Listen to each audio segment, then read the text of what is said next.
ગુજરાતમાં ડમી કોચિંગનો મોટો પર્દાફાશ થયો છે। વિદ્યાર્થીનીના મોતની તપાસ બાદ મોટો ઘટસ્ફોટ થયો।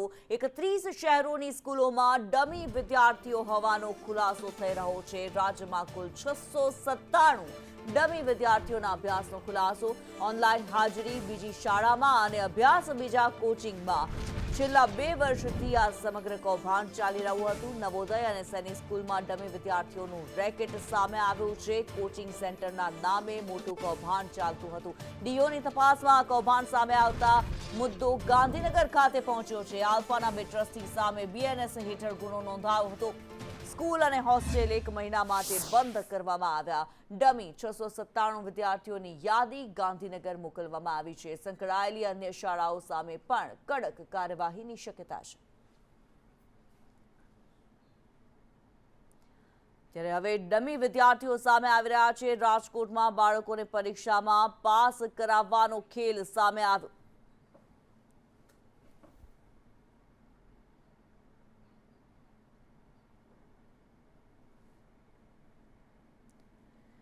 તો મોટો ઘટસ્ફોટ થઈ રહ્યો છે। ખાનગી શાળાઓ જેના આંકડા સામે આવી રહ્યા છે, જે તપાસ થઈ રહી છે। એક વિદ્યાર્થીનીના મોત બાદ જે તપાસ કરવામાં આવી, રાજકોટમાં ડીઓની તપાસ બાદ આ સમગ્ર મામલો સામે આવ્યો છે, જેમાં ડમી વિદ્યાર્થીઓ સામે આવ્યા છે। 31 જેટલી સ્કૂલ જે છે એ આ સમગ્ર કૌભાંડમાં કનેક્ટેડ હોવાનું સામે આવી રહ્યું છે।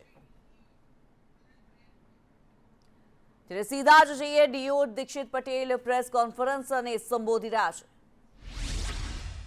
વિદ્યાર્થીઓ કઈ જગ્યાએ અભ્યાસ કરી રહ્યા હોય એનું સંશોધન કર્યું હતું। તેમાં જુદા જુદા જિલ્લાઓમાં આ વિદ્યાર્થીઓ અભ્યાસ કરી રહ્યા છે। શાળાઓમાં જુદી જુદી શાળાઓમાં વિદ્યાર્થીઓના નામ છે તેવું અમને જાણવા મળ્યું। જે શાળાઓમાં એડમિશન ડમી એડમિશન, કારણ કે ત્યાં હાજરી એની નથી બોલતી, એડમિશન બોલે છે, તો આને લઈને શિક્ષણ વિભાગ કોઈ કાર્યવાહી કરશે? બીજા જિલ્લાની અંદર શિક્ષણ વિભાગ તરીકે હું પોતે કોઈ એવી કાર્યવાહી ન કરી શકું, પરંતુ અમે નિયામક કચેરીમાં આ બાબતનો મેલ મોકલી આપેલો છે। નિયામક કચેરી દ્વારા બીજા જિલ્લાઓને આની જરૂરી સૂચનાઓ આપવામાં આવશે અને એના દ્વારા આગળની કાર્યવાહી થશે। કેટલી શાળામાં આવી છે શહેર જિલ્લામાં? અંદાજિત રાજકોટની વાત કરવામાં આવે, આલ્ફા સ્કૂલ બાદ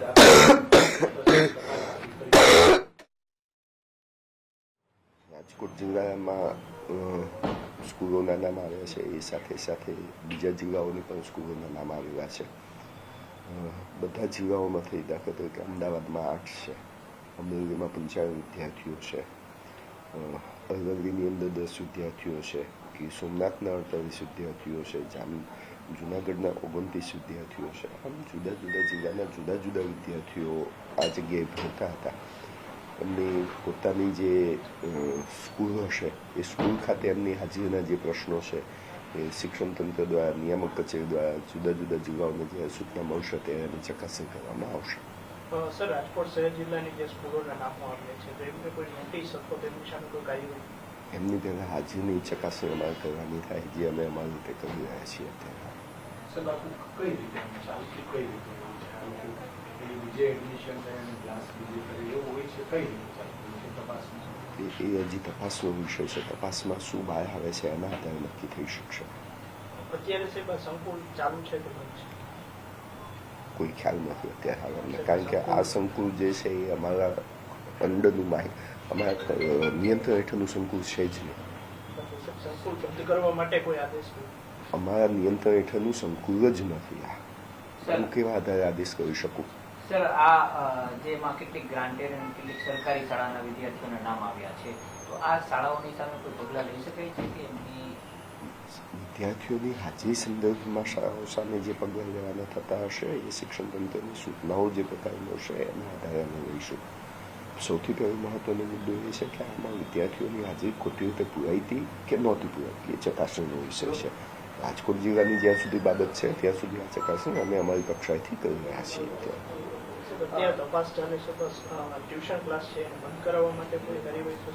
શિક્ષણ વિભાગમાં અંડરમાં ટ્યુશન ક્લાસીસ આવતા જ નથી। હું વારંવાર રિપીટેડલી આ કહી રહ્યો છું કે શિક્ષણ વિભાગના અંડરમાં ટ્યુશન ક્લાસીસને નિયંત્રણ કરવાની કોઈ પ્રક્રિયા છે નહીં, કે ટ્યુશન ક્લાસીસની મંજૂરીની પ્રક્રિયા શિક્ષણ વિભાગ અંતર્ગત આવતી નથી।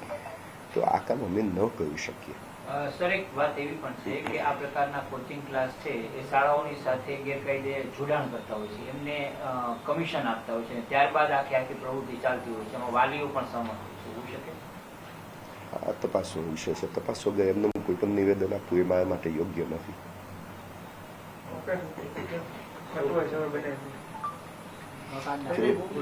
કેવળ તમે ફેરવીને 10 વખત પૂછો તો એ જવાબ તો એક જ હોય કે શિક્ષણ વિભાગના અંડરમાં ટ્યુશન નથી આવતા. તમે ફેરવીને 10 વખત પૂછો તો હું શું કહું? તમે 10 વખત પૂછ્યું મને, આજે નથી આવતા. કોણ મંજૂરી પર આપે છે મને બતાવો તો ખરા. તમને મેં પહેલું જ મારી બાઇકમાં શરૂઆતથી કીધું ભાઈ આ કોચિંગ ક્લાસ છે, પણ પોલીસ તંત્ર કરે ને, એની સામે કાર્યવાહી શિક્ષણ વિભાગ તો નથી જ કરી શકવાનું ને. એટલે સૌથી પહેલી મારી બાઇકની શરૂઆત મેં ત્યાંથી કરી છે. પછી તમે 4 સવાલ એના પૂછો, એક તો મારી હાલત બહુ ખરાબ છે, તમને ખબર છે.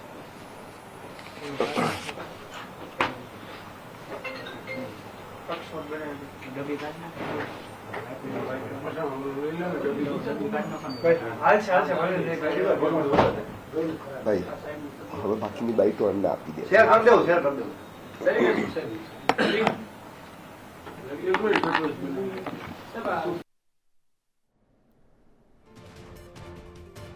ત્યારે રાજકોટ ડીઓ દીક્ષિત પટેલ હાલ પ્રેસને સંબોધન કરી રહ્યા હતા. તેમના દ્વારા જાણકારી આપવામાં આવી છે જે શાળાઓની અંદર ડમી વિદ્યાર્થીઓ છે, ડમી વિદ્યાર્થીઓની જે હાજરીને લઈને તમામ તપાસ કરાવવામાં આવશે. રાજકોટની જે શાળાઓ છે ત્યાં તપાસ કરવામાં આવશે. ઉપરાંત અન્ય જે શાળાઓ છે, અન્ય જિલ્લાઓની શાળાઓ છે, તેને લઈને શિક્ષણ વિભાગમાં માહિતી આપી દેવામાં આવી છે અને તેને લઈને શિક્ષણ વિભાગ દ્વારા આગળના પગલાં લેવામાં આવશે. જ્યારે કે કોચિંગ સેન્ટરની વાત કરવામાં આવે તો તેના માટે થઈને તેમણે કહ્યું હતું કે તે તેમના નિયંત્રણમાં નથી આવતા કોચિંગ ક્લાસીસ, જેથી તેઓ આ બાબતે કંઈ ન કરી શકે. ત્યારે નવોદય અને સૈનિક પ્રવેશમાં જે પ્રમાણે કૌભાંડ સામે આવી રહ્યું છે, ડમી વિદ્યાર્થીઓ શાળાની અંદર ગણાવવામાં આવે અને ભણતા હોય કોચિંગ સેન્ટરની અંદર આ પ્રકારનું જે ગોઠવણ સામે આવી છે, સમગ્ર કૌભાંડ જે સામે આવ્યું છે તેને ચકચાર મચાવી દીધી છે. રાજકોટમાં જે પ્રમાણે જસદણમાં આલ્ફા કોચિંગની અંદર એક વિદ્યાર્થીનીનું મોત થયું અને ત્યારબાદ જ્યારે તપાસ કરવામાં આવી ત્યારે આ સમગ્ર કૌભાંડનો ભાંડો ફૂટ્યો છે, પર્દાફાશ થયો છે અને તેની અંદર 30 જેટલી શાળાઓના નામ સામે આવી રહ્યા છે. 30 શહેરોના જે શાળાઓ આવેલી છે, આ શાળાઓના નામ સામે આવ્યા છે કે જેમાં ડમી વિદ્યાર્થીઓની ગણતરી કરાવવામાં આવે છે અને ભણે છે વિદ્યાર્થી આ પ્રકારના કોચિંગ સેન્ટરની અંદર. સ્કૂલ અને હોસ્ટેલ હવે જ્યારે આલ્ફા કોચિંગ સેન્ટરની વાત કરવામાં આવે 1 મહિના માટે બંધ કરી દેવામાં આવ્યા છે. ગુજરાતમાં ડમી કોચિંગનો મોટો પર્દાફાશ થઈ રહ્યો છે. હાલ રાજકોટ ડીઓ દ્વારા જે પ્રમાણે માહિતી આપવામાં આવી છે, જે શાળાઓ રાજકોટની છે તેના પર પગલાં લેવામાં આવશે. તેમાં વિદ્યાર્થીઓની હાજરીને લઈને પણ તપાસ કરવામાં આવશે. ત્યારે સમગ્ર કૌભાંડ જે સામે આવી રહ્યું છે શિક્ષણ જગત માટે ખૂબ જ મોટો એવો આ પર્દાફાશ કે જ્યાં ડમી વિદ્યાર્થીઓ સામે આવી રહ્યા છે, જે વિદ્યાર્થીઓના નામ ભલે શાળામાં બોલતા હોય પરંતુ વિદ્યાર્થીઓ ભણતા હોય કોઈ અન્ય કોચિંગ સેન્ટરની અંદર. અને આવા રાજ્યભરની અંદર 697 જેટલા ડમી વિદ્યાર્થીઓ સામે આવી રહ્યા છે. ડમી કોચિંગનો મોટો પર્દાફાશ શિક્ષણ જગતની અંદર ખૂબ જ મોટા સમાચાર જે સામે આવી રહ્યા છે. સંવાદદાતા મયુર સોની અમારી સાથે લાઈવ જોડાયેલા છે. મયુર, જે મોટો ઘટસ્ફોટ થઈ રહ્યો છે, અત્યાર સુધી ભૂતિયા શિક્ષકની વાત સાંભળવા મળતી હતી, ખબર સામે આવતી હતી, પરંતુ હવે તો વિદ્યાર્થીઓ પણ ભૂતિયા સામે આવી રહ્યા છે.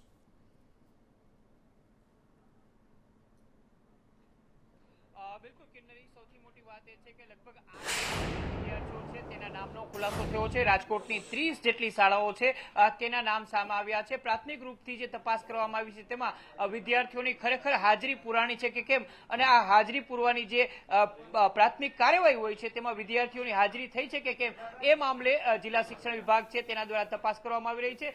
ન માત્ર રાજકોટ શહેર કે જિલ્લાના, પરંતુ અમદાવાદના, સોમનાથના, જૂનાગઢના, સૌરાષ્ટ્ર અને ગુજરાતના અલગ અલગ જિલ્લાના વિદ્યાર્થીઓ વિદ્યાર્થીઓ છે એ આ તપાસની અંદર પ્રાથમિક રૂપથી સામે આવ્યા છે. બીજી સૌથી મોટી વાત એ છે કે આવા કોચિંગ ક્લાસ, ટ્યુશન ક્લાસો છે તેના ઉપર ન તો કોઈ કાયદાનું નિયંત્રણ છે, ન તો કોઈ સરકારનું નિયંત્રણ છે. એટલે કે આ જે કોચિંગ ક્લાસો છે તેમની સામે કોઈ જ સરકારી લેવલે કાર્યવાહી થાય એ પ્રકારની કોઈ જ જોગવાઈ શિક્ષણ વિભાગની અંદર નથી. તેના કારણે જિલ્લા શિક્ષણ વિભાગ કચેરી છે એમના હથિયાર પણ અત્યારે હેઠા પડ્યા હોય એ પ્રકારની સ્થિતિ અત્યારે જોવા મળી છે. પ્રાથમિક રૂપથી જે તપાસ કરવામાં આવી રહી છે તેની અંદર શિક્ષણ વિભાગ છે તેમને જે રિપોર્ટ કરાયો છે તે મુજબ વિદ્યાર્થીઓની હાજરી છે તેને લઈને તપાસ કરવામાં આવી રહી છે. જે 30 સ્કૂલોના નામ સામે આવ્યા છે તેમાં મોટા ભાગની ખાનગી સ્કૂલો છે, કેટલીક ગ્રાન્ટેડ સ્કૂલો છે, કેટલીક સરકારી સ્કૂલો છે એ પણ સામે આવ્યું છે. એક વાત એ પણ આવી રહી છે કે આલ્ફા સંકુલ છે તેની અંદર છેલ્લા લગભગ 15-17 વર્ષથી આ પ્રકારનું ટ્યુશનનું કાર્ય છે તે કોચિંગનું કાર્ય ચાલતું હતું. એક વિદ્યાર્થી દીઠ લગભગ 1 લાખ રૂપિયા ને 30,000 જેટલી ફી છે એ હોસ્ટેલ અને ટ્યુશન આ બંનેની લેવામાં આવતી હતી. સાથે જ તેમને ત્યાં અન્ય સ્પેશિયલ કોચિંગ આપવામાં આવતું હતું તેની પણ અલગથી જે ફી છે તે લેવામાં આવતી હતી. સમગ્ર મામલે હાલ તો જિલ્લા શિક્ષણ વિભાગ છે તેના દ્વારા તપાસ કરવામાં આવી છે. ડીઓ દીક્ષિત પટેલ છે તેમને થોડી ક્ષણો પહેલા જ કહ્યું હતું કે સમગ્ર મામલે તેમણે અહેવાલ તૈયાર કર્યો છે અને પગલાં છે એ વડી કચેરી દ્વારા લેવામાં આવી શકે છે. મહત્વની વાત એ પણ આવી રહી છે કે જે પ્રકારે આખી કૌભાંડ ચાલતું હતું એને લઈને જ્યારે જસદણની વિદ્યાર્થીની છે તેના મોત બાદ આખી વિગતો છે તે સામે આવી છે. જી કિન્નરી. જી ધન્યવાદ મયુર આ માહિતી માટે. ત્યારે જે પ્રમાણે કૌભાંડ સામે આવી રહ્યું છે, રાજકોટની એક ઘટના બની, જસદણમાં એક વિદ્યાર્થીનું મોત નીપજ્યું અને ત્યારબાદ સમગ્ર કૌભાંડ તપાસની અંદર સામે આવ્યું છે. ડમી કોચિંગનો મોટો પર્દાફાશ થયો છે અને રાજકોટ ડીઈઓનું જે નિવેદન સામે આવી રહ્યું છે, 31 શહેરોની સ્કૂલોમાં ડમી વિદ્યાર્થીઓ હોવાનો ખુલાસો. રાજ્યમાં કુલ 697 ડમી વિદ્યાર્થીઓ હોવાનો ખુલાસો થઈ રહ્યો છે.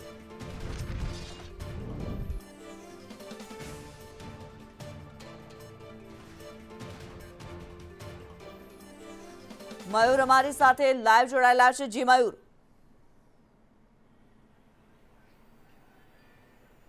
બિલકુલ આપણી સાથે જિલ્લા શિક્ષણ અધિકારી દીક્ષિત પટેલ જોડાયા છે. સર, એક તો ખૂબ સારી કામગીરી એમના માટે અભિનંદન કે આખો કૌભાંડનો પર્દાફાશ થયો છે, શું કહેશો? સમગ્ર તપાસ જે છે એ પોલીસ તંત્ર દ્વારા કરવામાં આવી હતી. પોલીસ તંત્ર દ્વારા અમને 700 જેટલા નામ આપવામાં આવ્યા હતા અને પોલીસ તંત્ર દ્વારા વિનંતી કરવામાં આવી હતી કે આ તમામ વિદ્યાર્થીઓ કઈ જગ્યાએ અભ્યાસ કરી રહ્યા છે તે અમને જાણવું છે. આઈપીએસ ઓફિસર સાથે પણ મારી ચર્ચા થઈ હતી અને એમણે જ્યારે આ વિનંતી કરી ત્યારે અમારા તંત્ર દ્વારા તમામ વિદ્યાર્થીઓને CTS ટ્રેકિંગના માધ્યમથી વિદ્યાર્થીઓના નામ જોગની યાદી તપાસવામાં આવી હતી અને તેના દ્વારા અમને ખ્યાલ આવ્યો કે જુદા જુદા જિલ્લાઓમાં જુદા જુદા વિદ્યાર્થીઓ અભ્યાસ કરી રહ્યા છે અને એની યાદી અમે પોલીસ તંત્રને સુપરત કરી છે. સાથે સાથે અમે જ્યારે આ યાદી અમારી પાસે આવી ત્યારે અમે શિક્ષણ વિભાગમાં અમારા પ્રાથમિક શિક્ષણ નિયામકની કચેરીને પણ આમનો મેળ કરી દેવામાં આવ્યો છે. ખાસ કરીને અલગ અલગ જિલ્લાના વિદ્યાર્થીઓમાં અભ્યાસ કરે છે, કોચિંગ ક્લાસીસની સામે કોઈ પગલાં લઈ શકાય છે કે કેમ?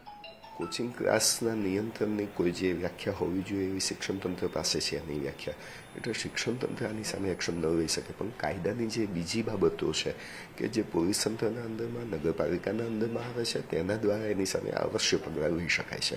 પોલીસ તંત્રએ બંને જે સંચાલકો હતા કોચિંગ ક્લાસના એની ધરપકડ પણ કરી હતી, એમની સામે કેસ પણ નોંધ્યો છે, ગુનો પણ નોંધવામાં આવેલો છે. ખાસ કરીને શાળાઓ છે કે જેમને વિદ્યાર્થીઓને એડમિશન આપ્યું ને વિદ્યાર્થીઓએ કોચિંગ ક્લાસની અંદર અભ્યાસ કર્યો, આવી શાળાઓની સામે કઈ પગલાં લઈ શકાય છે, કોઈ જોગવાઈ કરી? શાળાઓની અંદર જે વિદ્યાર્થીઓ અભ્યાસ કરી રહ્યા છે એ વિદ્યાર્થીઓની હાજરી સંદર્ભમાં અમારે જોવાનું રહે અને એ હજી તપાસનો વિષય છે. કારણ કે મે બી એવું પણ બને કે વિદ્યાર્થીઓનું નામ બોલતું પણ વાસ્તવિક રીતે જો હાજરી ન પુરાતી હોય તો એ શાળાઓએ કંઈ ખોટું કર્યું છે એવું અત્યારે હાલ ન કહી શકાય. પણ અઠવાડિયાથી વધુ જો વિદ્યાર્થી ન આવતો હોય તો એની વાલી સંપર્ક અને એ વિગતો જે ચકાસવાની હોય અમે ચકાસ્યા પછી નક્કી કરી શકીશું કે એની સામેનું શું પરિસ્થિતિ થાય છે કે શાળાઓ સામે શું એક્શન લઈ શકાય છે એવી ગરીબમાં.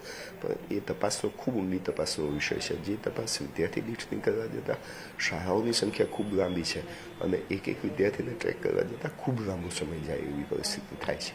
બિલકુલ. તો જે પ્રકારે વિદ્યાર્થીની સંખ્યા વધારે છે, શાળાઓની સંખ્યા વધારે છે, તપાસ ખૂબ લાંબી થઈ શકે છે. તપાસ કમ્પ્લીટ થયા બાદ આખી વિગતો છે સામે આવી શકે છે. પ્રથમ દ્રષ્ટિએ હાજરી ખરેખર જે પુરાણી છે તે યોગ્ય રીતે પુરાણી છે કે કેમ, વિદ્યાર્થીની હાજરી હતી કે કેમ, આ બાબતે તપાસ છે એ પ્રાથમિક કેન્દ્રની અંદર રહેલી છે.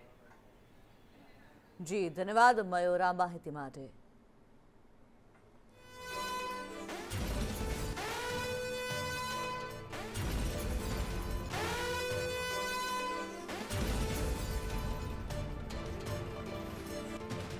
ત્યારે ડમી કોચિંગને લઈને રાજકોટ ડીઓએ હાથ ખંખેરી દીધા. કોચિંગ ક્લાસ શિક્ષણ વિભાગમાં ન આવે, શિક્ષણ વિભાગમાં ટ્યુશન ક્લાસીસ નથી આવતા તેવું રાજકોટ ડીઓ દ્વારા કહેવામાં આવ્યું છે. જે નિવેદન આપવામાં આવ્યું છે રાજકોટ ડીઓની સાથે વાત કરવામાં આવી, જે સમગ્ર પર્દાફાશ થયો છે. ડમી કોચિંગનો, ડમી વિદ્યાર્થીઓનો આ જે પર્દાફાશ થયો છે તેને લઈને રાજકોટ ડીઓએ હાથ ખંખેરી દીધા. અત્યારના મહત્વના સમાચાર જે સામે આવી રહ્યા છે રાજકોટથી, આ સમાચાર ડીઓએ હાથ ખંખેરી દીધા છે. ડમી કોચિંગને લઈને કોચિંગ ક્લાસ શિક્ષણ વિભાગમાં નથી આવતા તેવું કહેવામાં આવ્યું છે.